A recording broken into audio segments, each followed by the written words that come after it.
I want to give you an example to show you that these principles have been in place for a very long time. Even if the terms are recent in history, guess what? The principles have been applied forever. So let's look at a practical biblical example. Let's look at Genesis chapter 41 with Joseph and Pharaoh and the Great Famine. Well, in that example, what we find is God gave Pharaoh a dream and showed him that there would be 7 years of famine that followed 7 years of plenty. Now, by God's grace, Joseph interpreted the dream for Pharaoh, and that Pharaoh, as soon as he got on board with it, well, guess what he did? He assigned a project manager, and that officially authorized the project. He gave all the resources that Joseph needed to execute this project and launched the project. So we see the phase in place here that it went from initiation to planning, and then it went to execution. So we see the project phases. And we also see that this is truly a project, because what is a project defined as but really something that's temporary and unique? Well, this was a 14-year period, and it's extremely unique. It was the first time God did something like this in history that we have recorded, at least. So we have the players, we have stakeholders. Well, who are all the stakeholders? Well, it was all of Egypt. In fact, it was beyond Egypt. We find out later that even the Israelites benefited from it, because they got grain from Egypt, because they suffered from the famine as well. So this was a global thing, and we see that it was a project. And Joseph was selected as the project manager. Well, what are some of the constraints? Well, we see the constraint was, well, they only had 7 years to prepare. Well, as far as resources, he had all of Egypt behind him, so he wasn't lacking on money, and he wasn't lacking on human resources, but certainly he had a time constraint here. So we certainly see project management principles in play here in a biblical example a very long time ago. Now, every single one of the phases and all of the constraints and the players are in place in this biblical example.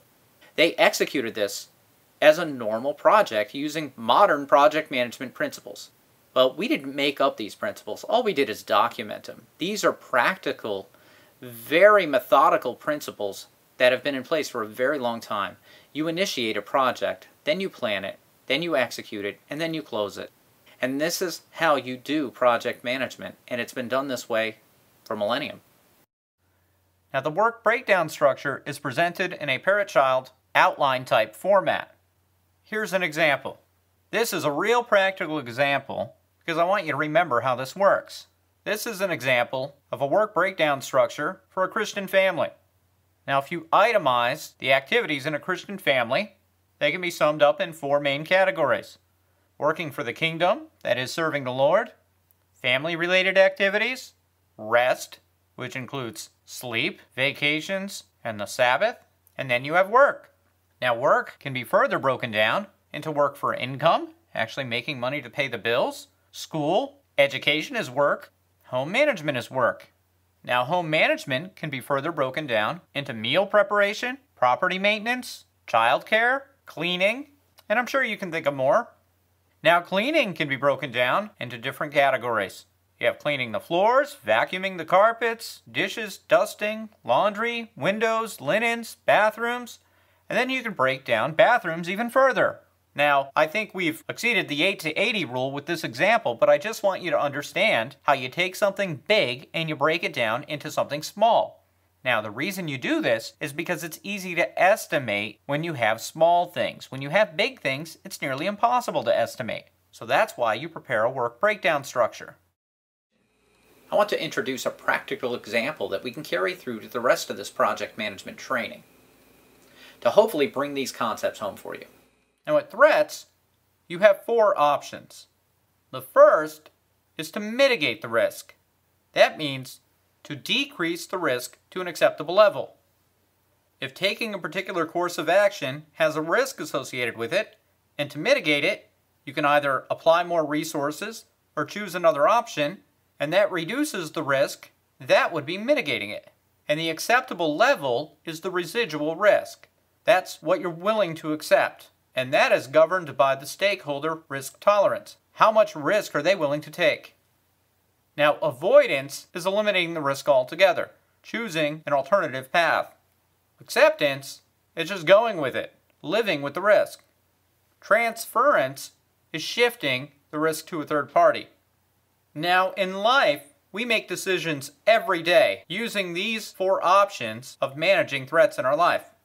For example, driving a car can be dangerous. You can die if you get in an accident. We mitigate that risk by wearing seatbelts, and we decrease that risk to an acceptable level. We accept that the odds of getting in an accident are indeed there, but with a seatbelt, our risk of serious injury is reduced sufficiently that we'll continue to drive. Now, if you don't have a lot of risk tolerance and you're afraid of getting in a vehicle, you won't drive at all. And others who throw caution into the wind, they're the ones who drive around without a seatbelt. And you may think that transference isn't applicable here, but it is. We transfer the risk that we take on by purchasing auto insurance. Because if we do get in an accident and get injured and damage the vehicle, we shift the liability to a third party, and the insurance company pays the damages. That's an example of transference. So here's a question that's close to home. You are a Christian parent of 4 children. You recognize that the Board of Education has a secular humanist agenda and desires to indoctrinate your children with their worldview. What risk management practice do you implement? Mitigation. You meet with the teacher, attend classes periodically, review all curricula, pull children from certain subjects, and follow up with damage control at home. Send them to public school, but watch them carefully and be a participant in the process. B. You avoid it. You homeschool. C. Acceptance. Sell your children to our secular humanist society. D. Transference.